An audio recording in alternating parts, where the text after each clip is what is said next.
Welcome to another edition of the Bobcast. We're now starting the winter sports season. They're starting to get in full swing, and we'll kick things off with both the basketball teams' previews. First, sitting down with women's basketball head coach Carrie Saunders. And, Coach, thanks for joining us. And what are some of your overall expectations going into the 1920 season? I think a lot of things have changed, obviously, from last year to this year.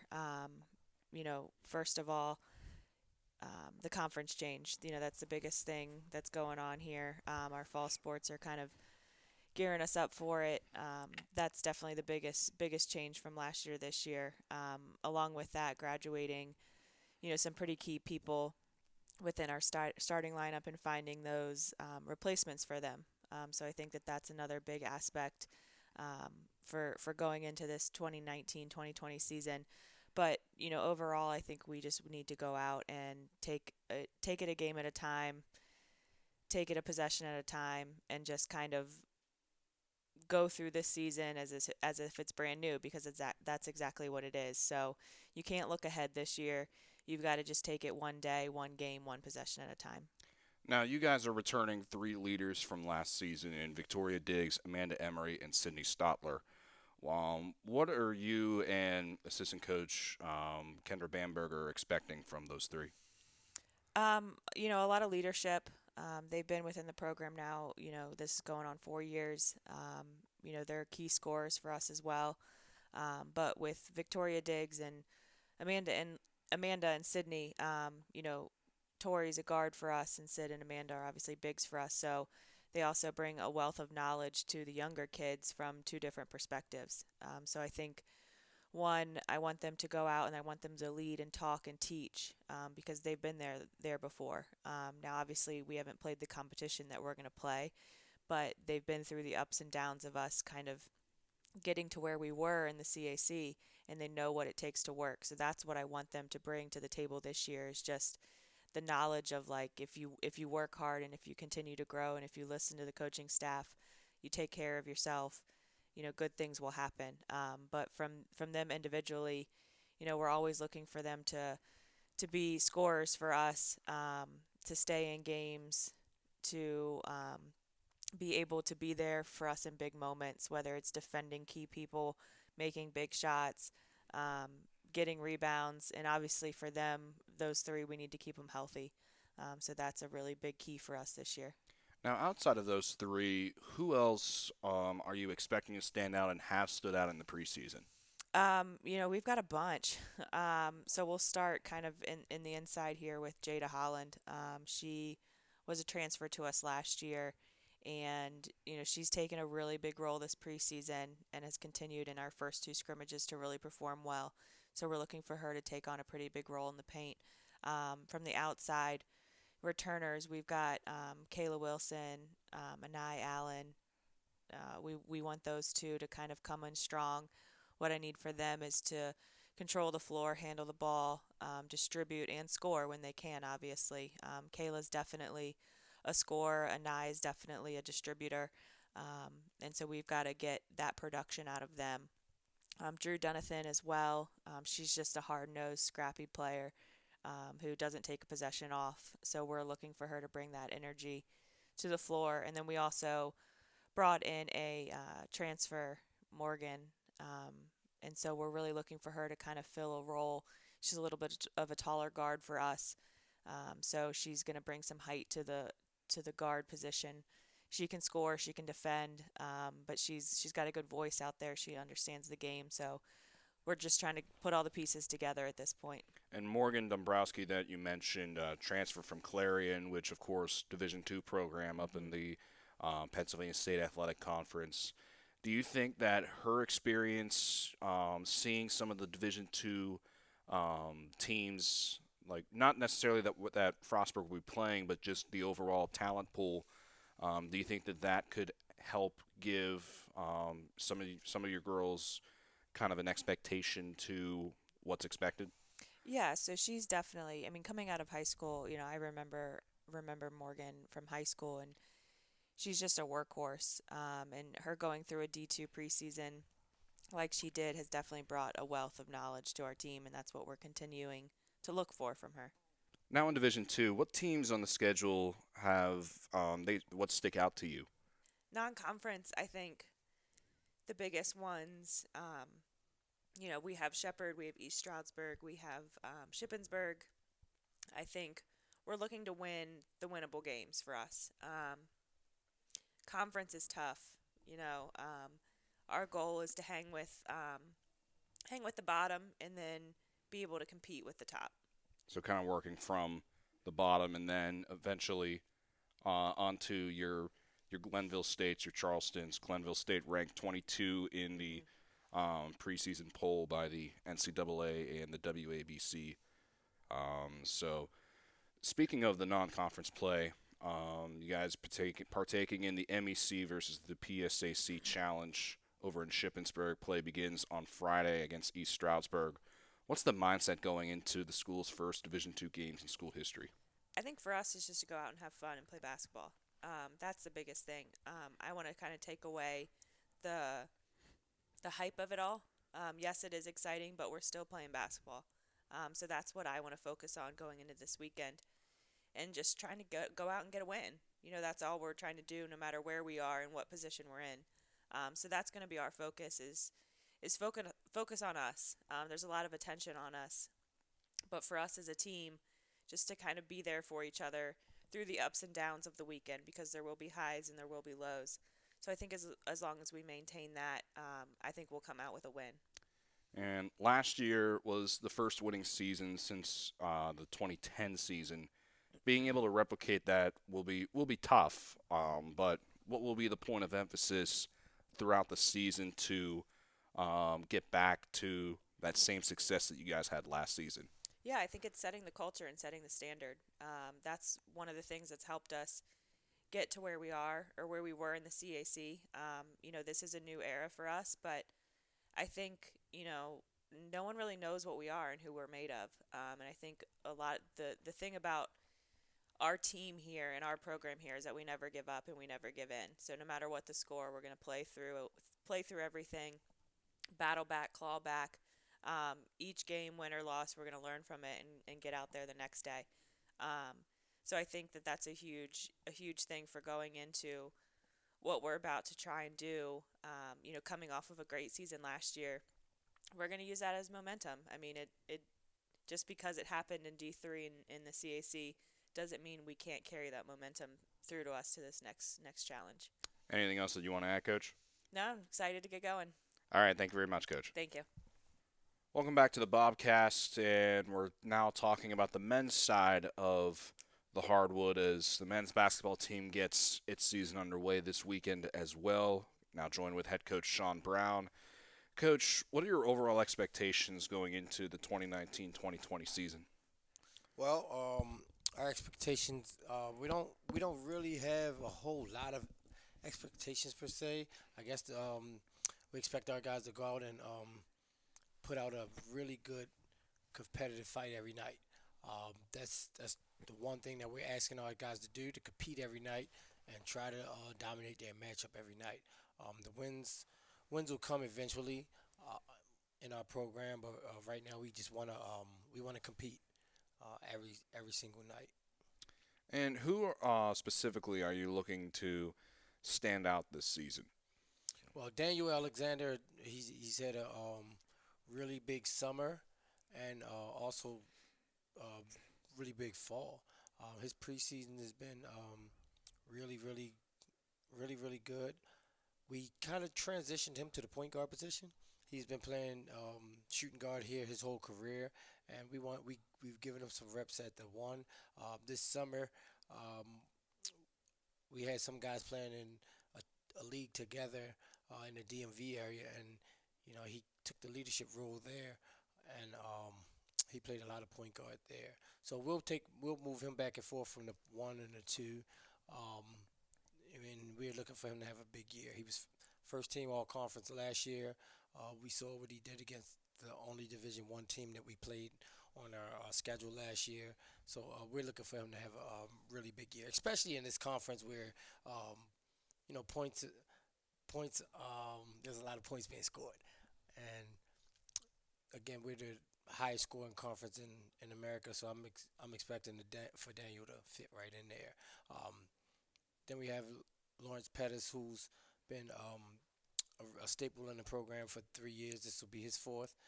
He'll be a 4-year guy. We're expecting him to come out and do what he's done in this league. In the CAC the last 2 years. Be top two, top three in assists. Be a scoring threat. I think he's not far away from 500 assists and 1,000 points. So we're expecting Lawrence to pick up where he left off in the CA in the capital in the CAC. Um, Terry Kenner could provide some really nice minutes for us. He started some game for us last year. He was a six-man for us in other games. He could really heat up fast. He provides instant offense for us. We wanted we'd like for him to look to play make a little more and also bring more energy to the game, which he can provide. He when he gets going, he can get in the passing lanes. He can make things hard for defenders. I mean for offensive players. As far as newcomers, well, we have J.R. Kerr. He's a grad transfer from West Virginia. He went to Glenville last year, and he had 1 more year eligibility. He's coming here. He's studying recreation and parks, and he's doing a fairly good job for us. He'll be in our top 7 or 8 rotation somewhere. He can do it all. He could hit the three. He could put it on the floor. He could score at the rim.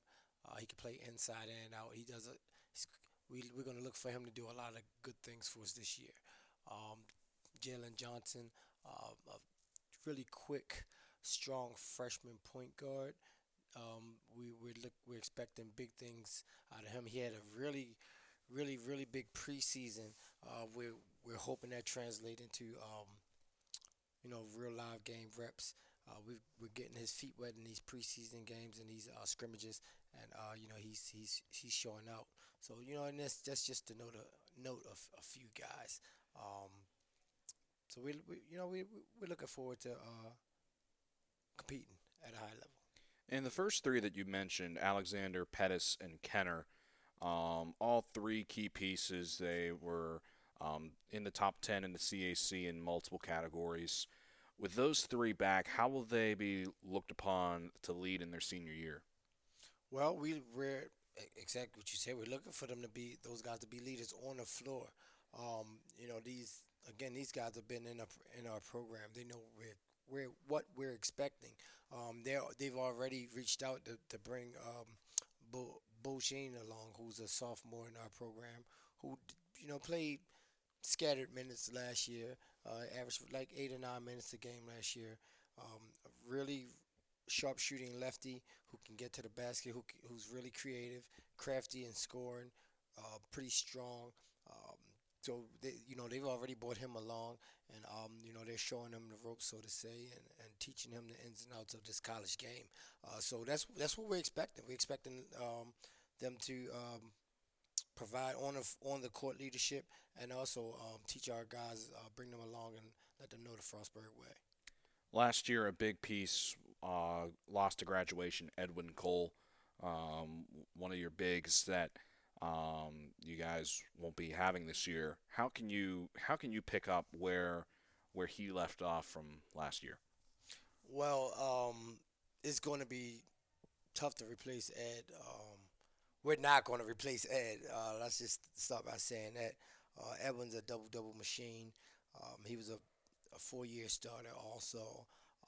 Inside out guy. He expanded his game from where he only attempted 1 3-pointer in his career until by his senior year I think he made 20.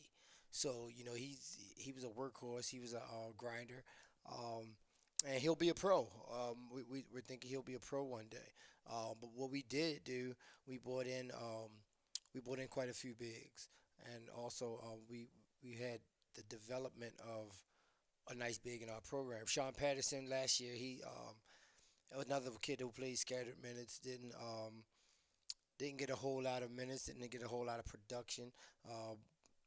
but he had a huge off season, big spring, big summer, big fall, and he's kind of cracked that top 7, 8 man rotation. Those are the guys that'll get the most. The top 8 guys will get the bulk of the minutes. Okay, so he kind of cracked that rotation, and he's coming along really well. He's been a pleasant surprise. Then we transferred in a few big guys. Mar- Maurice Curl Jr. He's a transfer from Notre Dame, 6'7", 6'8", big body kid, about 225. He's got a very nice build. He's young. He's a sophomore. He's like a 19-year-old sophomore. He's got a lot to learn about the college game. Played behind an All-American last year, who's the best player in our conference last year. So um, we're looking for big things out of Maurice. Also, his younger brother, Marcellus, who also decided to come here. So he's a freshman. He's 6'7" freshman who has a lot of promise. Got an excellent feel for the game. Um, he goes up. He tries to block everything. He tries to dunk everything, and that's good because that's what we're asking him to do. He's got a lot of growth, a lot to learn. He's a blank canvas, but he's been a really good, really big, good help adding to our post depth this preseason. Also, Josiah Perry, interesting, another Division II transfer. Went to Benedict. He's 6'8". Really strong down in the post area. Can put the ball on the floor a little bit. We're trying to expand his game even more. He can hit the jump, hit the three. We're doing some things on the perimeter to kind of move him out to a stretch four. Because maybe we could play. Someday we hope to play him and Maurice together.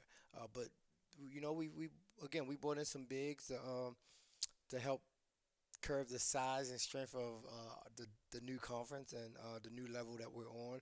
And we're going to work. We're gonna put these guys in the gym. We're gonna do it the right way. We're gonna develop our bigs. There's no quick fix, and we're gonna go out there and give it our all. This year will be a year of firsts, lots of new challenges for your team, including, of course, the jump from Division III to Division II. Now, at first glance on the schedule, what teams that are on the schedule kind of stick out to you, especially with one of the top teams in the Mountain East in the conference? Well, the obvious teams, West Liberty. That's they're every year they're one of the best teams in the country. They are the best team in the league as far as wins and losses are concerned. That's year in year out. They do a great job. They have a great system in place. Um, they're a well-oiled machine, man. And in order to beat them, you have to beat them. You have to defend them every single possession, and there's you're not going to outscore them. You're not going to score with them. So we've for almost a year now we've been watching Wesleyan, and we've been watching what they do and kind of trying to model our team to beat them. If to be the best, you got to beat the best. So it's going to be a tough uphill battle trying to get into the class of West Liberty, but they're the obvious team who everyone targets. And the next team that sticks out, Notre Dame. Um, Really good team last year. Again, they lost some pieces, but they also transferred in quite a few guys this year. If I'm not mistaken, new coach. So they're going through a transition period, but I fully believe that they're going to be a really good team and they'll be top three when it's all said and done. But those are the two that sticks out to me. And this weekend, you guys get the season started down in North Carolina.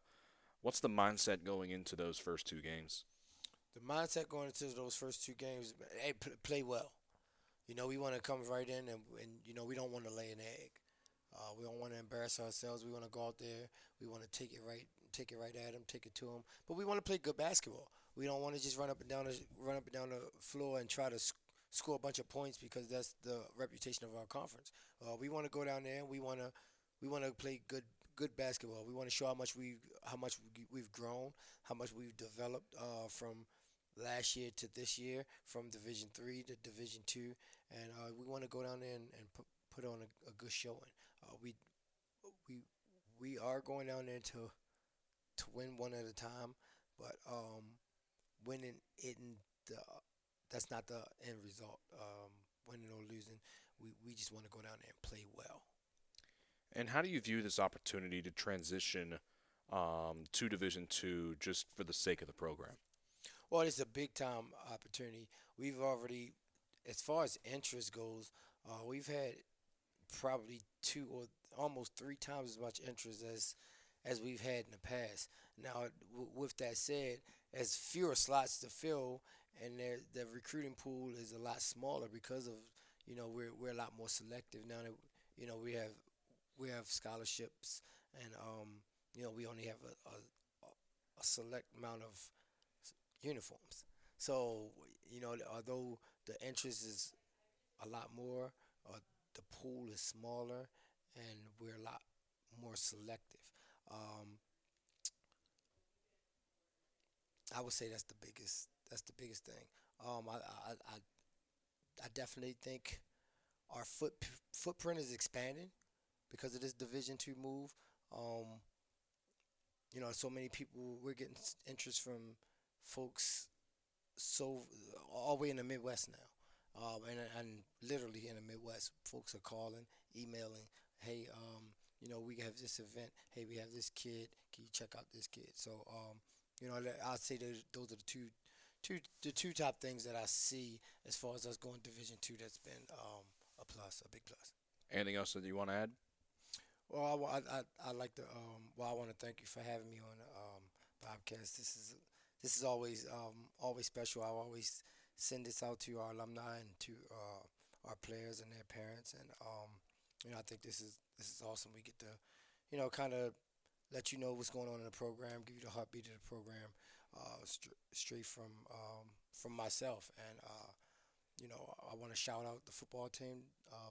They took a tough one this weekend, but those guys have really stepped up, and they've provided us a blueprint to the first step of where we want to go, and all we got to do is follow that path, and that's about it.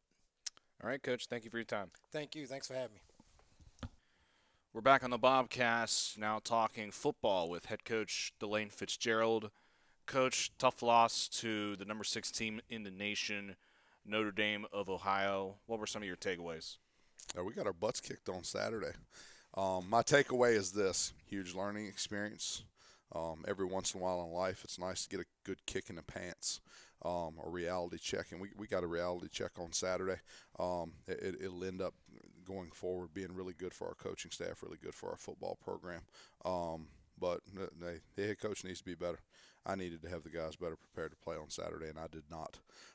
It'll be good for us moving forward. We know exactly where the line in a great Division 2 football program is now, and we've seen it and experienced it, and now we can go chase it.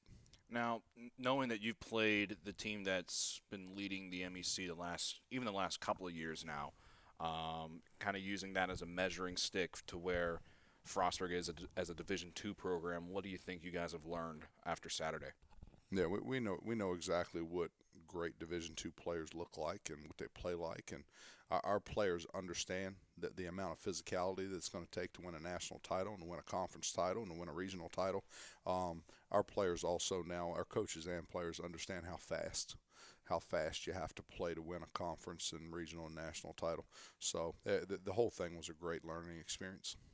What impressed you the most about how your players responded to the play of, like you said, a very good Division 2 program that's been dominant in the last few seasons? Yeah, nothing impressed me about the way our players responded on Saturday.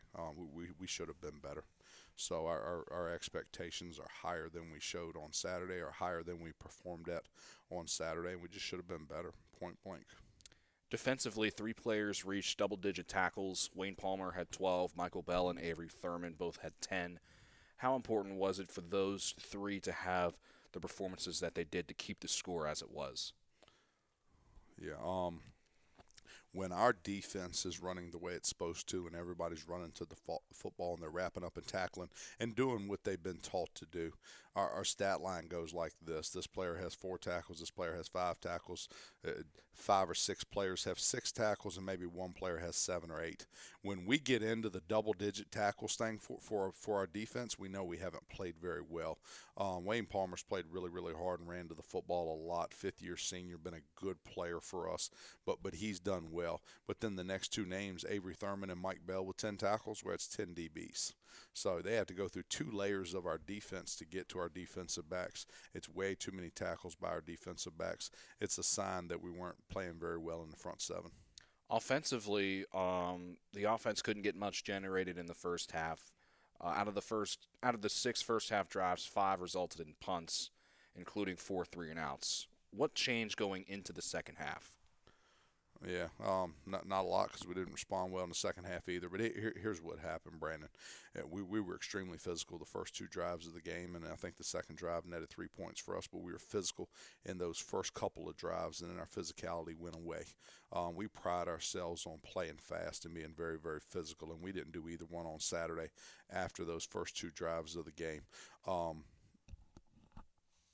We should have played better on offense Saturday and should have executed better than we did. And for the first time in a few weeks, you guys got Terrell Brown. He was available, led the team in receiving, 5 catches, 67 yards. How nice was it to have a player of his caliber back on the field? Yeah, whenever you get your starters back, it's really, really nice. And Terrell's had a nagging ankle injury this entire year, which has limited him and slowed him down a little bit. But it's nice to have him back, and hopefully he can stay healthy the last 2 weeks. And looking ahead now to Kentucky Wesleyan, non-conference foe, what are your overall thoughts on, in our regards, a relatively unknown opponent? Yeah, I wish they were unknown. For a random school, and I call it the Midwest, they're in western Kentucky. They're really close to Indiana and Illinois, where they're located, actually right across the river from Evansville, Indiana. This will be the 3rd time that I've played them as a coach at 3 different schools. Well, I haven't been at many schools in the last, I have 2 schools in the last 15 years. Is that where I'm at right now? 2 schools in the last 15 years, but I've played them 3 times at 3 different schools now. Very, very capable university, very capable football program. They're from Owensboro, Kentucky, and it's a really nice town. They're on the uptick. And I know their record wouldn't make you believe that, but if you sit and look at how they've played, and we've got their last 4 films, and they've gotten better each of the last 4 weeks, and 2 of those weeks they're playing on the road. They've gotten a little better and a little better and a little better, and their coach Craig Yost is doing a nice job coaching them. Their assistant coaches are doing a nice job, and they're getting a little bit better each week. I see him doing what a new coaching staff should do, brand new coaching staff there. I see him doing what they should be doing, which is playing young players and getting young players playing experience and a lot of reps so that going forward in years to come, they're going to be better than they are now. What impresses you most about them, and what are their biggest attributes that you'll have to find a way to stop? Yeah, they're not going to quit. They're not going to quit, and that's what impresses me most. That they had a chance to win a game on Saturday night. We lost, and I went and got dinner with my family, and I went home and I was sitting. I'm watching it on. I got it streamed up on the big screen in my living room, and I'm sitting watching them play. Walsh had to score on a 3rd and 10, 3rd and 11 late in the game to win the game, to beat them. Kentucky Wesleyan had that game won Saturday night. That's what impresses me most, is how hard they play and that they won't quit. The other thing that impresses me is they're really good in the throw game. So they've got a good quarterback and good receivers. They throw the ball pretty well, and then they turn around on the defensive side of the ball and they stop the pass. So they can throw the ball and they can stop the pass. Those are the things that have impressed me thus far. Running back Gavinlovato this weekend has a chance to become Frostburg's first 1,000-yard rusher since you arrived on campus in 2014. What's impressed you the most about his progression? Yeah, Gavin's maturity over the last 4 years is what's impressed me the most about him. John Chaney was a great basketball coach at Temple University for 70s, 80s, 90s, probably all the way up into the early 2000s. And John Chaney used to have that saying, you should never give up on a young male because you don't know when he's going to grow up. Some grow up at 18, some at 22, some at 28, some at 38. But watching Gavin grow up over the last 4 years has been the most impressive thing for me. I couldn't care less about records and places in history and all that other stuff. The players do. But here's what has to happen this Saturday. Gavin's got to run the football better and harder than he did last Saturday. He's got to be more determined than he was last Saturday. And our offensive line has to help him out. We've got to block people up front better than we did last week. And Senior Day coming up as well. This senior class, the class of 2020, the winningest group in school history. What have they been able to contribute to the program over the last 4 years? Yeah, we're going to honor 11 seniors on Saturday. That's a big deal and good for them. They are the winningest group of seniors in Frostburg State football history. And where that gets fun to talk about is last year was the winningest group. Last year's group was the winningest group, and now this year's seniors have superseded that, and good for them. Sooner or later, this thing's going to get kind of out of reach, and we're not even going to play enough games in the season for anybody to be able to be the winningest group anymore. But it's fun for that to happen, the back-to-back years, and good for them. I'll name them, after the season and all that when we do the wrap-up interview about the seniors. But great class, and some of them I talked about Wayne Palmer earlier. That been here with us for 5 years and been a good citizen, a great player for 5 years. Vinny Perschetti. There's a lot of them. Jason Money, Wade Olson. I get to naming the seniors now. I'm going to forget some. That's the issue with naming them all. Walter Riley has been a rock for us for the last 4 years. Good player. Matt Meyer is as good as they come as far as young men and players. They're just a good old school football player. Mike Bell's come along and progressed. And boy, he's gotten better over the years. There were some times when he was younger we didn't think he'd play for us, and now we've played 9 games now. He's probably been our best defensive player 7 or 8 times in 9 games. Who else? Who'd I leave out? What senior did I leave out, guys? Anybody? I hate this because I've left out one. The 3 grad transfers have been good for us, and Drew Ashley's been a good player for us this year, and Brady Watson does some good things for us, and Will Brunson's been a good player, and we're happy to have them. All that being said, I'll leave here and wonder which guy I forgot. We'll get back to you on that next week when we have you back. But what have those seniors been able to bring to the table this year to help lead the underclassmen? Yeah, you just said it, leadership. Those 11 guys have done a nice job leading all the younger guys. Being our first year Division II and our first year with scholarship money, this class that we have here now, this was a bigger group of freshmen than we normally bring in here each year. We expanded our roster from 125 players to 150. Actually reported to camp with 162 players, and I think we're at about 147 now, which is the natural attrition that happens during a season and on a football program. The leadership that they provided inside the locker room and out on the field has been really, really impressive. The leadership they provided in meetings has been impressive. So some of those guys are really, really good players, but here's what I'll say about all 11. They're really good people. And with 2 games left on the schedule, including Kentucky, Wesleyan this week, Glenville State the week after, the team's currently sitting at 7-2, superseding everyone's expectations around the Mountain East Conference.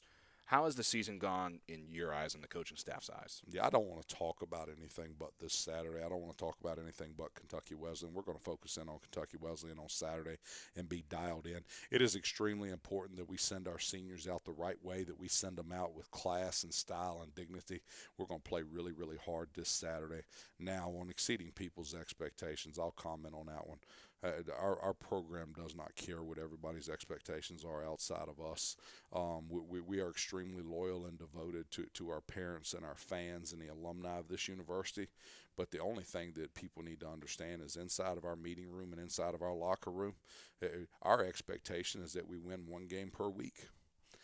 Guys learned 20-some years ago in college football, if you win a game a week, everybody's happy. Anything else you want to add?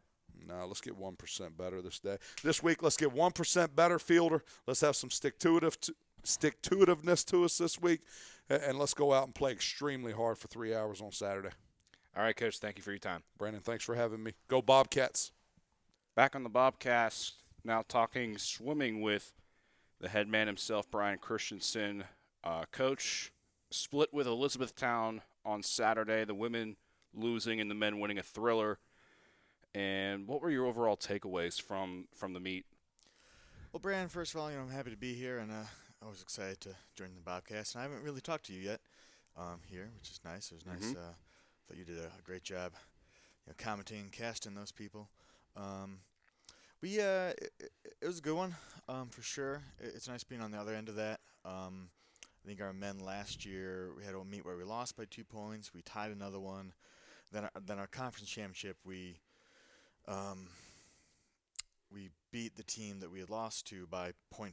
So I feel like it always is close for the men for some reason, but it feels good being on the winning side of that. And the women, I think it just kind of got away from us. We were close for a long time, within a couple points, and then I think they just kind of beat us on the depth as the meet went on. But it was really a couple events. They won a couple back-to-back events, and then just edged us in the last relay. And I think it really could have gone other way on the women's side. It looks like they won by 50 points. But I think it could have pretty easily gone our way. So it was really exciting either way. And speaking of the men, to start the season, they're on a roll after winning the second straight official meets, third overall event if you include the Chatham invite. What's been clicking for them? They're just really coming together right now. I think we have the right people in place that want to compete and are excited to swim for their teammates, and just want to be here and do well. It is they are a selfless team right now, which is good, and they are excited and ready to roll. And while the women weren't as fortunate Saturday with at least how the score indicated, the men, of course, got that late victory from Adam Stein that was very pivotal, along with that third place finish in the final event. What was the message to your swimmers going into those last two events? I tried to be very straightforward. I said, listen, guys, we need to either win it or go 2-3, and that's it. I don't think I said much to Adam. I don't think I said anything to him before the 200 AM. I think slowly we realized the meet was going to come down to this last relay, and I was kind of telling him, like, listen, we need this. We need to get up and get going, and it's on the line. So I think a little bit of motivation fired them up for sure, and we definitely had some great times. Hunter McFalls, our senior veteran captain, anchoring that B relay, which I think was definitely faster than he's ever gone in season. Just that will to win was really powerful. And lots of swimmers had multiple first place victories, leading the way Anthony Giuseppetti, but also on the women's side, you had Becca Marsh with a strong performance. Who else has really stood out to you? Megan Culbertson really impressed. I think going into the meet, their breaststroker was like 3 seconds faster, and she ended up beating her in the 100. That first women's medley relay of Raina Sison, Culbertson, Aubrey Morris, and Anna Hughes, I kind of named them swimmers of the meet because they were able to pull off a victory in that, which I also really didn't think we were going to do. And that was an impressive. I think winning the medley relay is like the most important thing to do in a meet, kind of setting the tone for that. And I think that actually probably gave us a shot in arm that we needed to stick with them for as long as we did. Raina had a really good meet, freshman backstroker. I told her some events would be close, and she's just a competitor. And I really like the kids that were going to win the close ones like that. It was really good to see. And also too with Conor Frieda, setting 2 more Paralympic records. He's basically rewritten the record book in his regard. How has he sort of come along in his third season? Yeah, he's definitely always evolving. I think his attitude has improved a lot. He's kind of been more accepting of the workload and really what it takes. He's got some lofty goals of Tokyo 2020, and he is starting to get it. Starting to get what it really takes and the dedication that he needs to have, and it's clearly showing in the pool right now. He was doing like 6:04, 6:05 in the 400 last year, and kind of cranking it out in 5:55 this weekend. It's exciting to watch. And now, Coach, you're in your second year here at Frostburg. What's been the difference between this year compared to last? I think there's a lot more comfortability, a lot more settling in. Kind of know what to expect from people. They know more about what to expect from me. I think there's less of a panic mode. Um, just when you're not sure how the processes work or just what's going on. But I think that it's a much better feeling, kind of knowing the kids a little bit more. At this point, I had been coaching for like a month. Um, you know, Really not sure how they react to things or do things, but now I can kind of adjust more to them, which is probably good for everybody. And coming up to this weekend, first off, looking at Friday, very solid York team. You guys faced them in the CACs for several years. Didn't play them last year, at least in duels because of the weather. But York finished second in the CAC in both men's and women's. Frostburg finished in fourth in both the men's and women's. What impresses you most about going up against York, and what kind of challenge does that bring about to your swimmers? Yeah, to be honest, I'm still not convinced that we won't have like a freak blizzard snowstorm on Friday. I don't think we were meant to swim York. We're just like, for those loyal listeners at home, York was supposed to come down, and then it snowed up there in Pennsylvania, and we rescheduled the meet. And then when the day we rescheduled it, it was snowing here in Frostburg, and they couldn't make it down. I'm pretty sure, if I could, Groundhog Day my way up here, we'll probably be stuck in eternal winter and, just never have this meet. But when they come down, I think we've been so excited about the men's team. They're definitely going to clean our clocks a little bit. They're a really good program. It's almost like they're shifting a little bit. I think they're historically a really great distance program. They've only had like one meet so far, so it's kind of hard to judge. They might have been playing around with some things, but it seemed like their distance weren't as strong, but their sprinting was really strong this year. So we'll kind of see how they go, and they obviously sent a girl to nationals in the backstroke last year who was really, really fast. So they are a standout program all around.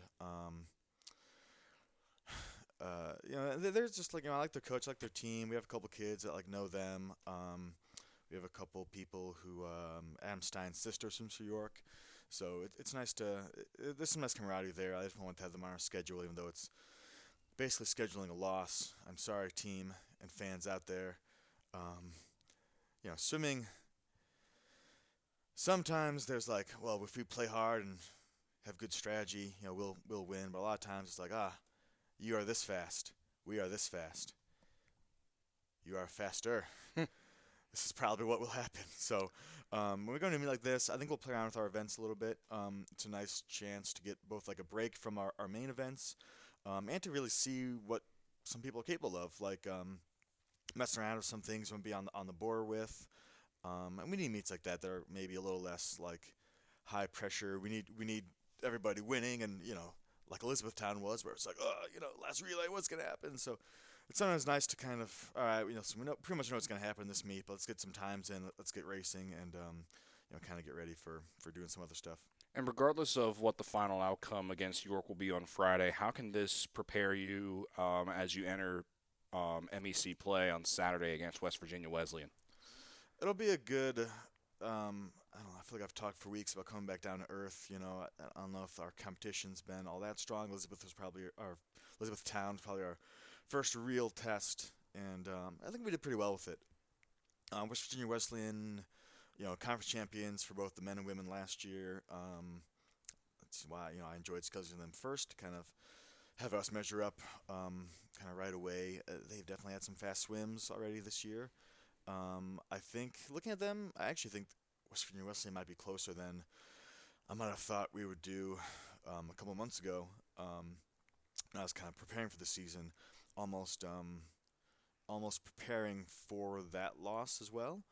But I think we'll kind of see. They haven't had a ton of meets, but I think we can actually match up with them better than I anticipated, which is getting me more excited, which also I think we can kind of relax a little on York, and then kind of get really amped up for Virginia Wesleyan. And you know, it is a loud statement to the conference to say, like, here, we're Frostburg.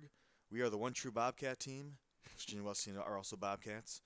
The one true Bobcats coming out of the mountains and swiping our little Bobcat paws at anyone who tries to feed us what we don't deserve. So that's what I'm all about. All right, Coach. Anything else you want to add?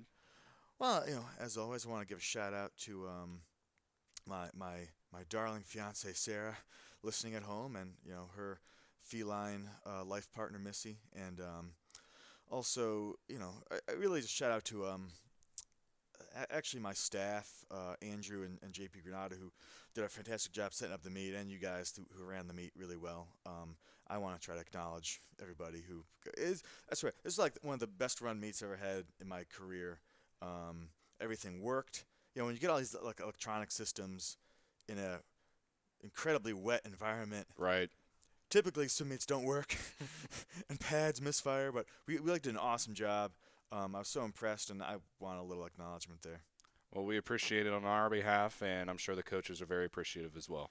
Absolutely, and as always, go Bobcats. Thank you very much, Coach. Back on the Bobcast, now talking field hockey with head coach Caitlin Thompson. Coach, busy week for you guys. Victory over Mercyhurst and tough losses to Shippensburg, Pace, and Mercy in that order. What were your takeaways from this week?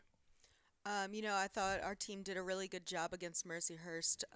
They're a tough PSAC opponent, so it was really, a great thing for our team to get our first PSAC win under our belts. Our girls really grinded it out, and, with 2 minutes left in the game, got the win. I think we played a great game against a really great opponent in Shippensburg University, and this weekend obviously went on a little bit of a skid, but looking forward to our last games of the year this weekend in Kentucky. Now, in the beginning of the season, the team wanted to play some of the best competition, and, well, it doesn't get much better than the reigning national champions in Shippensburg. You mentioned that the team played a very good game against Shippensburg despite the final score. So what were some of your takeaways from that game in general? Smizer had a fantastic game against Shippensburg. I think she had 24 saves or something like Correct. that. So, just a phenomenal performance by her. That's a great opponent that we played against. They're not only did they win the national championship last year, but they've won it the previous 2 years as well. So, again, I think our girls did a really great job holding their own, especially, we only had 2 subs that game. So I think that, our girls really just grinded it out, and to be able to score a goal against them, they've only given up goals to really some formidable opponents. So to be in that mix of getting a goal against Shippensburg was, something that we knew we could do, and we went out there and did it. So I was really proud of them for doing that. How do you think that goal against Shippensburg, you mentioned the caliber of teams that have scored against Shippensburg, knowing that you're in that mix now, how does that add a boost, maybe not to this season, but in future seasons? I think our girls, I think they see it. They see that we're coming together. They know the incoming talent that we have for the 2020 season. So they understand that we're right there. And we just have a few missing pieces, but we have a really good core group of girls to start this build up process with, and they're getting excited about what's to come. And looking at other positives, the Mercyhurst game, the big win against your first Pennsylvania State Athletic Conference foe. What was the key there? I know that Smizer had another very good game and really helped save you guys in more ways than one in that Mercyhurst game. What else was the key in that contest? I think our girls just had the mindset of, we were not going to leave that field until we walked off with the win, and we weren't going to let anything get in our way.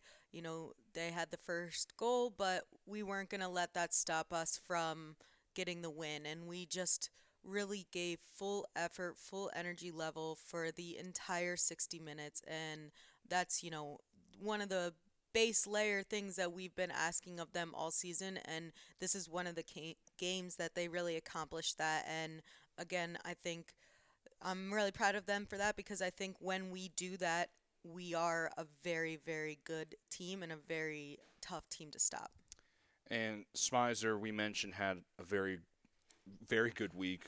The game against Shippensburg, made 15 saves at pace. How has she been able to help lead that defensive unit? Yeah, Smizer's just been a true leader for us, especially the past 2 seasons that she has been the starter here. I know I've probably mentioned it before, but unanimous captain selection both years.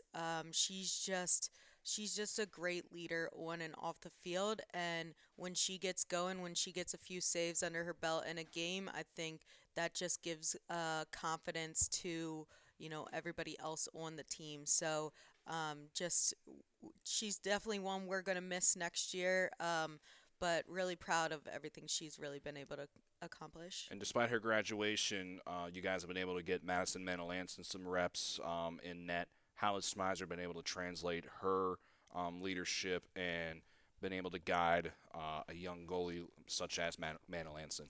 Yeah, she's done an excellent job of taking both Madison and Maggie under her wing. I think even Maggie's made some great strides this season. It's definitely, although we haven't gotten Maggie in the cage at all this season, it's become a pretty good fight between her and Madison for that starting spot for next year.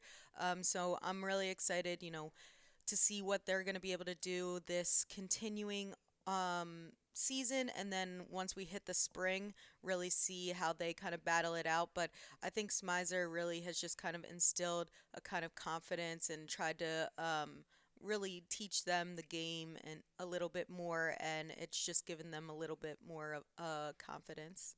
Offensively, Brooke Lafayette had very good couple of games against Mercyhurst and Shippensburg. She scored in both of those games.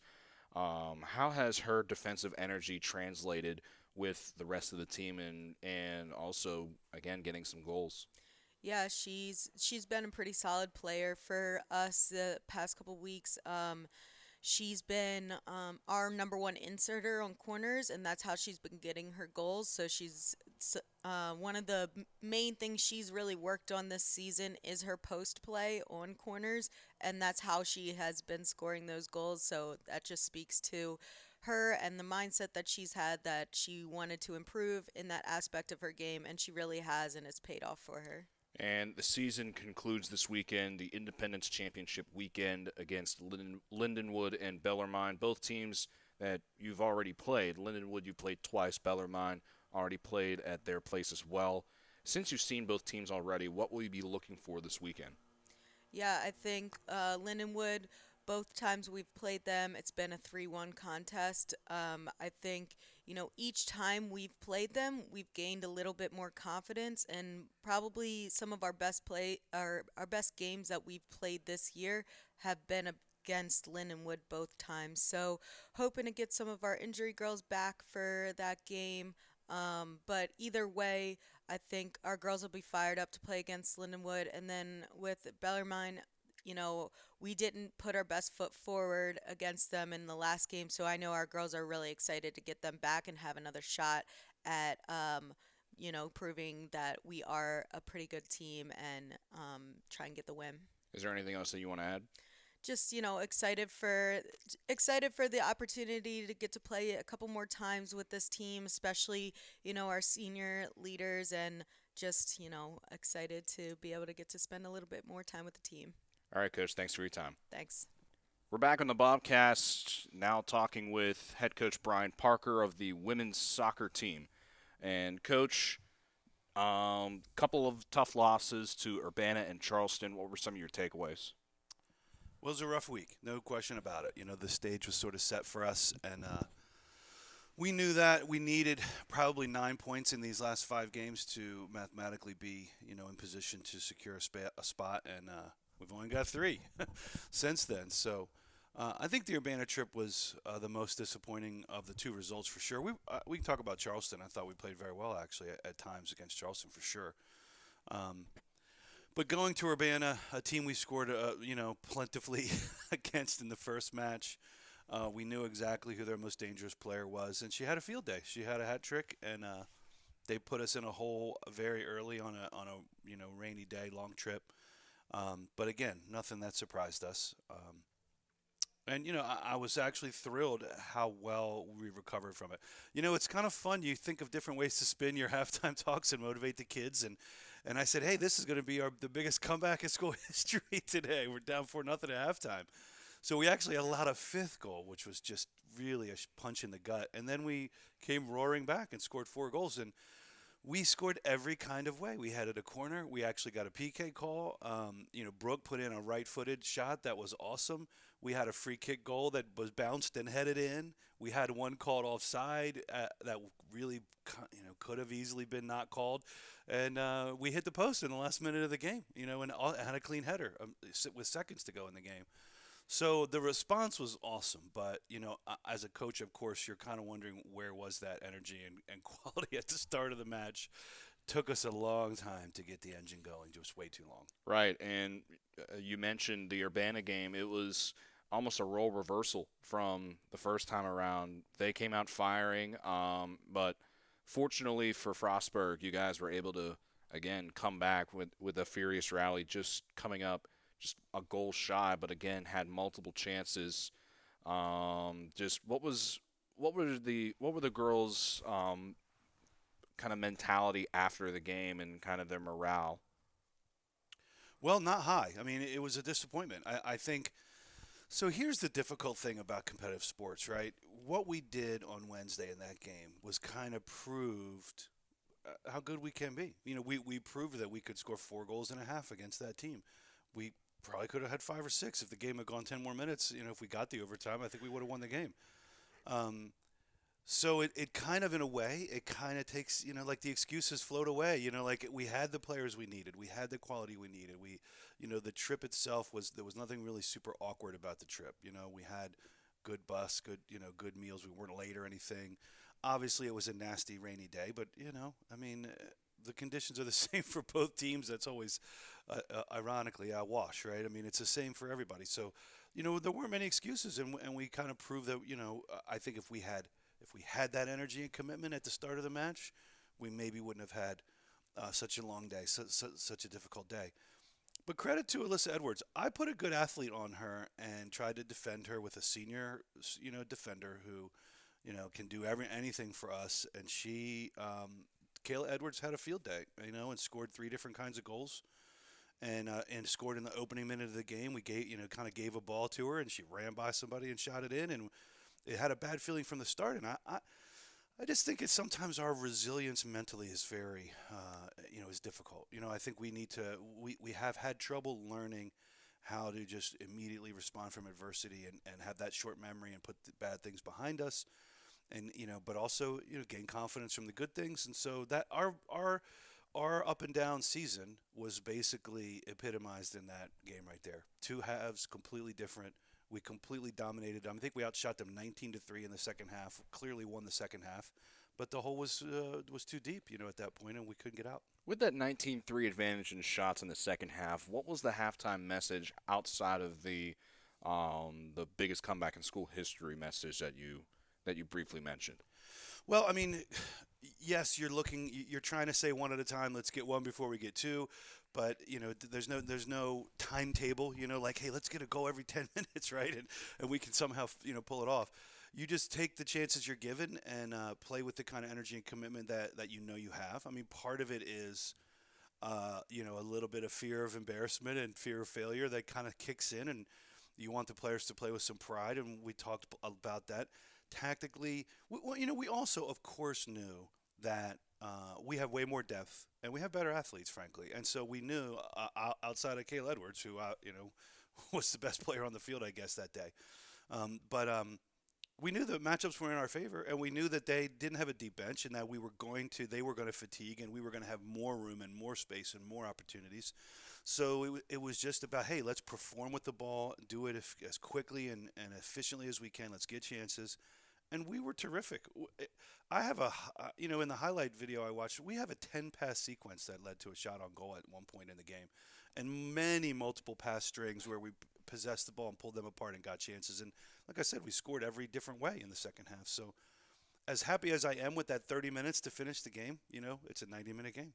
Exactly. And fast forwarding now to the Charleston game, the offense did not get much generated against Charleston, but the defense, for the most part, played a pretty good game. What was the struggle offensively?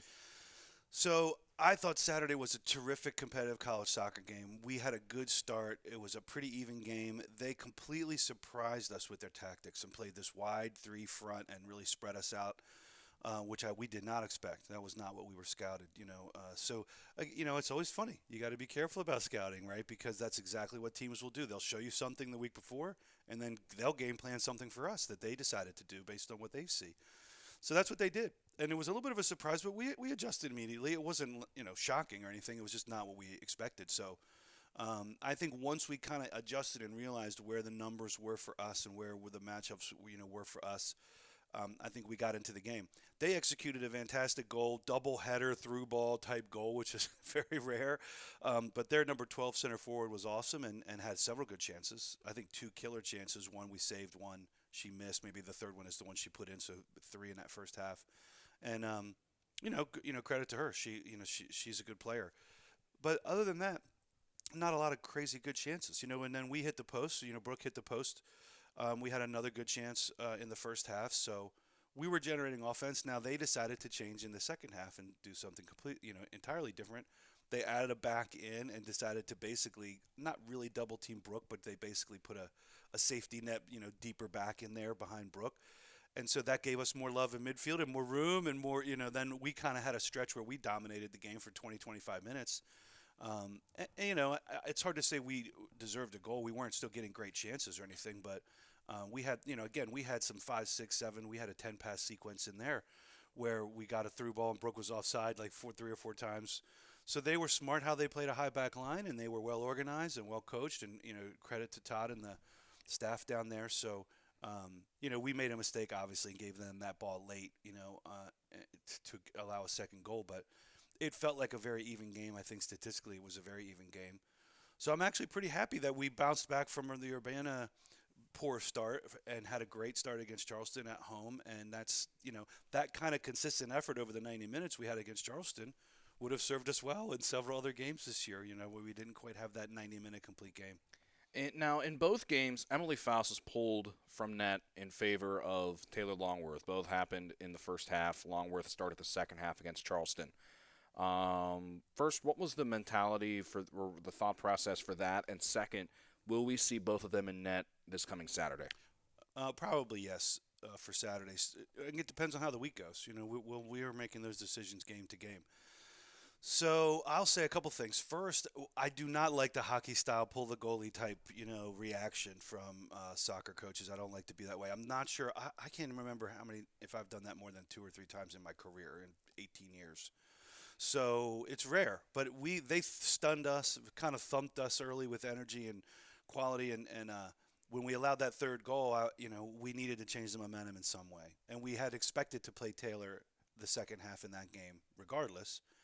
Emily was a little sick and didn't have a great week, but, again, a senior, and she certainly deserves minutes. And so we thought it would be easier to start Emily, try to get 30, 45 minutes out of her, then finish the game with Taylor. It just happened sooner than we would have liked. And so that was just kind of a momentum shift, kind of just trying to recapture the game. Taylor did fine, but she allowed a goal and then allowed that 5th goal. So it didn't necessarily work, per se, in terms of our defensive quality, but it was an effort to just try to change the momentum. Saturday's game, it's just a rotation. Emily was fine, made a good save, allowed the 1 goal, which was a very good goal, and Taylor just had a fantastic practice. I think if you asked our players like who the best player was at our practice on Friday, it was probably Taylor. She was making some incredible saves and just in a great mood, and almost was kind of forcing us to play her. She was so good in training. So just an example where you've earned it. She was just flying around doing exceptional things in training Friday, and we decided we were going to give her some minutes. That could happen again on on Saturday, but it kind of depends on how the week goes. And as of today, the recording on November 4th, there's still mathematically a chance that you guys could get in the playoffs, but Glenville State would have to beat Urbana on Wednesday. Go Glenville. Does the outcome of that game change the approach going into the final game of the season at Fairmont, whether or not Glenville stuns Urbana or comes up with the L? Absolutely. Of course it does. So we are, I would kind of approach it. It's Fairmont Senior Day on Saturday, and I would kind of approach it like that with us, like it's a senior day sort of send-off game. If we have more to play for and need to win to kind of stay mathematically in it, because Urbana we'd still need to get a favorable result from the Notre Dame Urbana game, on Sunday. So we wouldn't even know, even if right now we're sitting on 3 more points at the end of Saturday and Urbana somehow stumbles Wednesday, we still don't know. Mathematics is cruel sometimes. It's kind of hard to avoid those cold hard facts, and that Urbana result just we're just a cup behind them in the standings, and can't change that.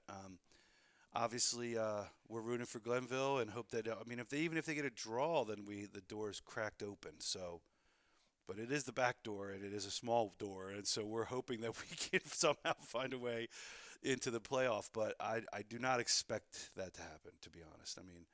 I think what it is, it's what is it? Expect the best, but plan for the worst, I guess, is the cliche, and so. We'll be ready to go in either direction with our training on Thursday, Friday. But Wednesday will be kind of a neutral day. We'll do some competitive things. We'll obviously, have a good practice but work on some very general things. And if there's life in the table on Thursday, then we'll probably really crank it up and have a couple good days to get ready for Fairmont. And after this week, the first regular season in Division II for the program will be completed. Where do you see this program going in the future after having a season like you guys have had? The sky's the limit. Of course, we're excited. It's very difficult week to week to not get results you expect, of course, in a season like this where we've been kind of up and down and definitely had some below par performances. But the future is very bright. We have good young players. I'm so excited about the class of 20 coming in next year and the scholarship model and the attention we're getting and we're able to get from recruits in our pipeline. So, so we have signing day next week. Next week on Wednesday. So we'll get a little PR push out of that, and everyone will see the quality of the recruiting class. So the future looks very bright. I think we made a good first step. I guess you could say.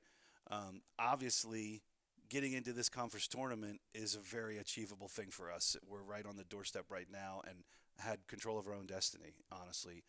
So I think that's going to certainly bodes well for the future, and I'm excited to see how we can grow this program. We're trying to build a Division II program that can win conference championships in the MEC, and I'm no less deterred by that or feel any less confident in that.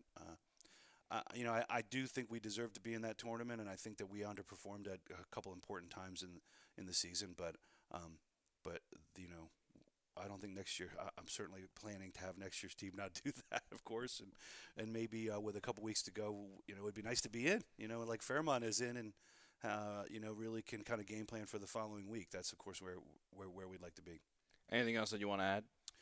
No, we'll see how it goes. Great week, and Fairmont, Senior Day, they're probably already, like I said, planning for next week and potentially resting players if they can. I know he's had some injuries and some roster issues, so the stage is kind of set for us to really perform well on Saturday. And I think, regardless of what the ramifications are, we certainly want to end our season with a quality performance on Saturday, and I'm hopeful that we'll do that.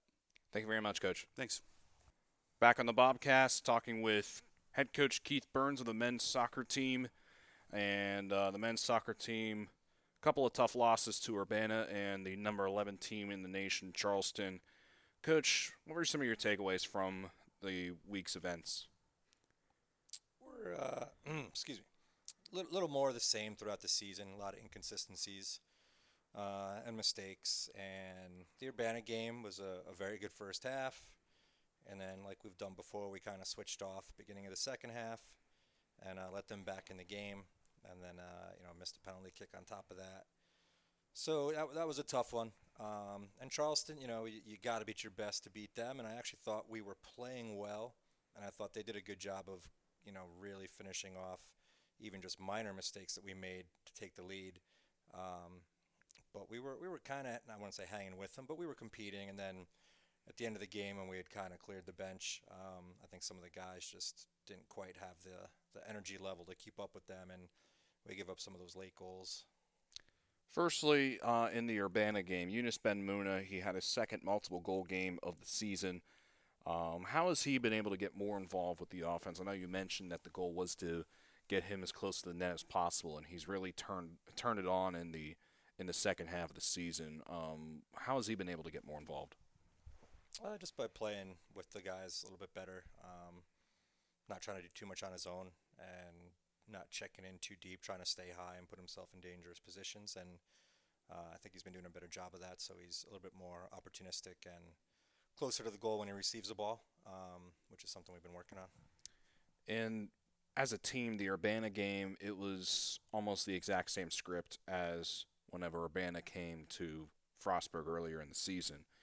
Defensively, what happened to allow Urbana not only back in the game but also to give them the lead? You make mistakes. And some are big, some are little. It could be as little as just not tracking a runner and thinking he's not in the play, and then that guy gets on the end of a rebound after Joel makes a save, and not winning a throw in the box, or just a goal kick, or basically the ball was in keeper's hands and he put it down and kicked it off the deck, and it didn't go very far, and our center backs weren't in position when it was kicked, and the counterattack was on, and they got inside shoulder, and they were on frame. So just little things like that that we can't seem to quite clean up the way we need to win these games, and it's cost us. And despite the 6-1 loss to Charleston, the game, at least in the first half, it seemed closer than the score indicated. It was 3-1 at half, but you guys were able to compete, or at least hang with Charleston for the first 45 minutes. How do you think your team was able to perform against a team of that caliber? Well, we've performed against teams like that all season long. We just don't do it for 90 minutes or consistently enough. So there was no surprise there. The first game was like that too. We just, sometimes don't know how to win yet. I think sometimes we're thinking we're only good enough to just compete and hold on, and we haven't really found the way to win games. Now that's the game where we're not likely to win, but when we work hard, we're going to compete and we're going to be in the game. And if we make good things happen, we're not going to get as many opportunities. But we had two other point blank chances that their keeper made good saves on, and that would have helped us out if we finished those off. Again, just being more efficient in front of the goal with the opportunities we do get, is a big deal, because getting a couple goals against them could really maybe put them on their heels, because they're not used to giving up goals. The lone goal scored by Frostburg was by Blake Getz. Throughout the year, he's been quiet offensively, but his two goals were big. Again, against Charleston, and he had the game winner at Wheeling. Talk about how he's handled his new role on the defensive side this year. Well, it's not a new role. He was center back for 2 years in a row. Last year, he was in the attack a little bit more, as we had a long throw-in, which was our offense, and he was either flicking it on or getting on the end of it. This year, we don't have that same luxury, so he just hasn't been as forward as much on some of the set pieces. But when he's always getting his head to the ball. A lot of times we're just not finishing the second ball. So he's done what he's supposed to do. He tries to be dangerous when he goes up, and he's got good enough feet like that one. If the ball falls down, he's got the capability of finishing with more than just his head. But probably a few less chances, just because of the set pieces this year just probably haven't been as dangerous as they were last year. And coming up is the final game of the season against West Virginia Wesleyan, a team you guys already played. Now you guys go to their place, and you took them down to the wire last time. With playoffs no longer a possibility, what's going to be the mentality going towards the final game on Wednesday? That's a good question. We probably won't know until we get out there this week. I mean, our mindset is to always win and try to compete, but at the same time, we're going to probably be a little bit more flexible with the lineup and the rotation of the players and get some guys some minutes just because they deserve it. And, the game, in all lessons, doesn't mean anything as far as a playoff run goes. So, we think we should win with whatever we put out there. It's kind of the mentality we got to play with. So, yeah, we're gonna rotate some guys around, but our expectation is to compete and put ourselves in a position to win. Now, after this week, the first season in Division Two will be completed. Given all that's transpired throughout this year, where do you see this program going?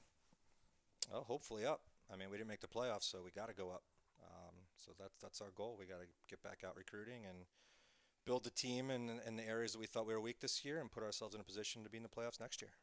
And with the rotation against West Virginia Wesleyan, you said that you guys might be subbing around some guys, kind of changing up some rotations. Who are some of the players that you see getting a lot of time, not only against Wesleyan, but also in the future going forward? Well, I mean, one of the freshmen, Fabian, got a start against Charleston. He'll probably get some more minutes today. And guys like Trevor, he's been out for a good chunk of the season through an injury and kind of working his way back in the last couple of games. Some of the guys up top, just we've got guys that just haven't played nearly the same minutes as some of the other starters, so it'd be nice just to let them play. I thought Sam, who got his start in the senior game, played a very good, I think 20 minutes and 15 minutes or so in his two shifts, and just when guys play like that, you want to get them back out there. So it's, I think they deserve it. Anything else you want to add? No, we're excited to build on this year. Obviously, I think it's a disappointment because we didn't perform well enough to get into the playoffs. So we've got work in front of us to do, and our job is to go out and hopefully find some players to make us better, and hopefully turn some of these guys we do have into just a little bit better talent to compete next year. All right, Coach. Thank you for your time. All right, thank you. Back on the Bobcast, final segment takes us to the volleyball courts, talking with head coach Becky Fletcher. Coach, couple of disappointing outings against West Liberty and number 17 Wheeling. What were your overall takeaways? I think our overall takeaway from the weekend is that we actually played pretty well at times. We had some really great moments. We're a little beat up right now in the middle, so we saw Raven play on Friday night, and she had a pretty good match, but she didn't play on Saturday. So I think, the inconsistency in our middle has been hard on us to put some young ones in there and throw them to the wolves and some of the best hitters in the country against Wheeling. There were some really good moments, and I think that's what we're looking for out of this young class and this young team, is having really great moments and being able to string them together so that we can have some really great moments in the future. And looking back at the West Liberty game, the first time you guys played them, it wasn't all that close. No. The second time, despite the sweep, you guys got more competitive, and by the time it was the third set, it was 25-23. What was so different? So at the beginning of the year, we weren't serving nearly like we were this past weekend or like we have been lately. And I think that our team realized that the points we were playing well in the first and second set against West Lib especially was when we were serving really well into specific spots and at specific people. And it allowed them to be out of system, and we realized that when they were out of system and they were sending us balls and we could rally with them, that we were really successful rallying with them and volleying with them. What we weren't so successful is if we served them easy and they were able to run a pretty fast offense against us and get a good pass and have lots of hitting opportunities. So when our team realized that, finally, in the third set, we played some great volleyball, and we came up short. And it happens, right? We're not going to be able to always come back from behind or always be able to play a team point for point and be successful. We got to string a few more points together in the beginning of a match and in the middle of the match and at the end of the match, not just one or two of those times. I think that it was a little bit eye-opening for them.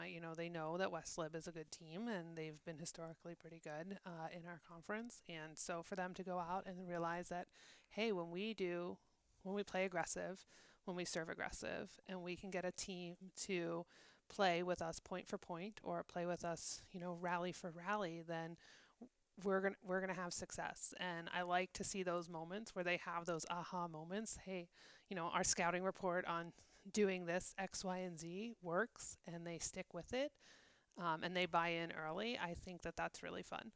And both teams, West Liberty and Wheeling, that is, they both pose different challenges. Wheeling, of course, some of the best hitters that you mentioned in Division Two, and West Liberty, one of the tallest teams in the Mountain East just as a whole.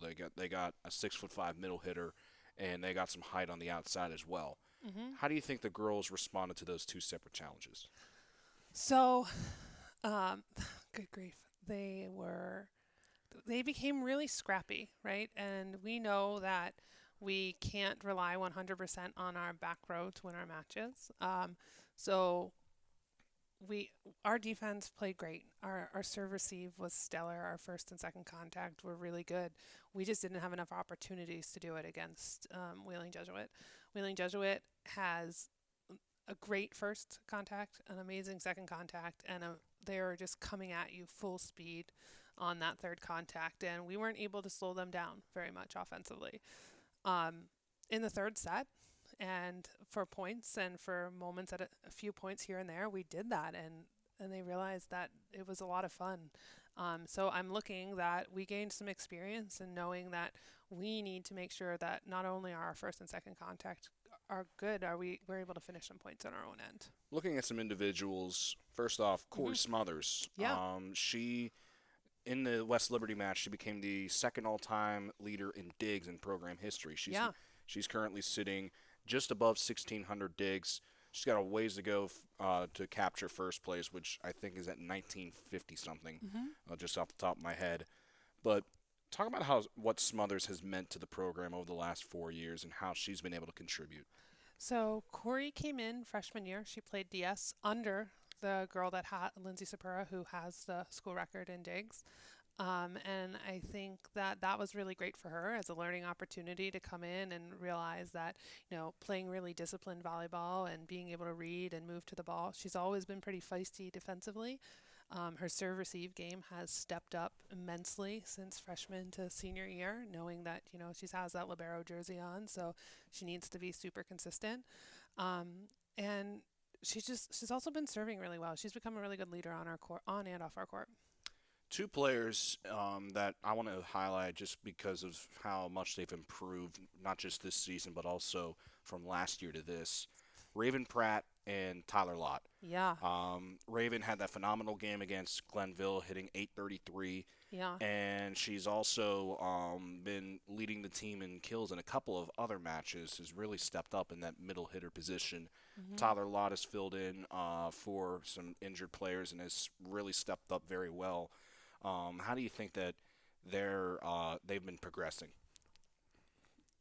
Exceeding our expectations, both of them. I talked a little bit about Raven last week and the fact that, she came into our gym and was just really willing to learn and really willing to work hard and, really followed in what her now senior Biamba was doing on the court. And she's especially has exceeded any of our expectations from last year to this year and is by far the most improved person from August of last year to today. But Tyler has really just come out swinging this fall. She was a good volleyball player. We always knew she could jump well, but she just has really found a great connection with our setters offensively. She's doing a lot in the front row for us blocking-wise. She's really quick laterally, which is getting her pin to pin to close some blocks. She's not super tall, so she has to be really explosive and quick. And I think that, coming in this year, she knew her role might not be to start a lot of matches, and she was not necessarily okay with it, but she just knew that, Coach, I know I got some great middles above me, but I'm going to work hard, and when you need me, I will be ready. And boy, has she met and lived up to that expectation and really done a great job holding her own against a lot of really great middles in our conference.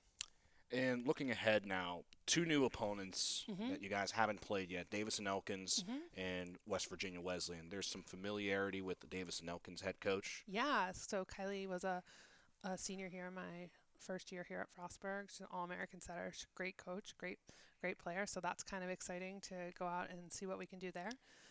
And the second opponent being West Virginia Wesleyan. Frostburg is currently tied with them in the Mountain East Conference, and West Virginia Wesleyan is kind of on a losing skid right now. They've lost 7 straight, coming off of a loss to Glenville State over the weekend. Now looking at those two games, what does your team have to do in order to be successful? I think, there's a chance that we might have Biamba back this weekend, which is exciting for our team. We haven't seen her play since one of the first few weeks of season, and I think she's excited to get back out there. I think that, again, our strength all season has been our serve and pass. And when we get those things going and we can get a lot of hitters involved, which we're hopefully able to do this weekend, I think that we could be really successful against both Davis and Elkins and West Virginia Wesleyan. And with Biamba coming back, potentially, if not this week, I'm assuming next week. Yeah. How does that add a different element to the team that we may not have seen since the beginning?